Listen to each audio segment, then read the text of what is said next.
Hi friends, আজ আমি আমার এইচডব্লিউসি থেকে বেরিয়ে এনসিডি আউটরিচ ক্যাম্পের উদ্দেশ্যে চলেছি। তো আজ যেখানে আউটরিচ ক্যাম্প করতে যাব ওখানে কিন্তু আমি ভালো মতো কোনো জায়গা অ্যারেঞ্জ করতে পারিনি। মানে ওদিকে না আছে কোনো অঙ্গনওয়াড়ি সেন্টার, না আছে কোনো ক্লাব। তাই রাস্তার মোড়ে গাছতলায় পুকুর পাড়েই আমি ক্যাম্প করার সিদ্ধান্ত নিলাম। তো এই সমস্ত দেখে অনেকেই আমার প্রফেশনটাকে নিচু চোখে দেখতে পারো, তাতে কিন্তু আমার কিছুই যায় আসে না, কারণ আমি আমার কাজটা যথেষ্ট মন দিয়ে করি আর ভালোবেসে করি, আর আমি আমার প্রফেশনটাকে নিজে যথেষ্টই রেসপেক্ট করি।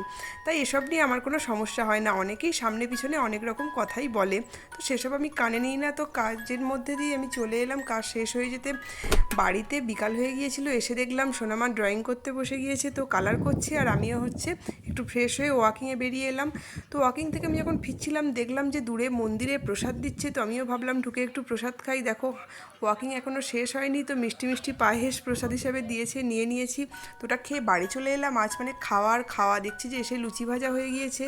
তো আমি ভাবছি যে ড্রেস চেঞ্জ না করেই আগে লুচি খেয়ে নেবো। তো হাত মুখ ধুয়ে আমি আর আমার মেয়ে লুচি নিয়ে বসে গিয়েছি। তো একদিকে ওয়াকিং মানে হাঁটা, আর আরেকদিকে খাওয়া, এই করে করে আদপে আমার কোনোই লাভ হলো না, কোনো দিনই ওয়েট কমলো না। তো তোমাদের কার কার এরকম হয় বলো।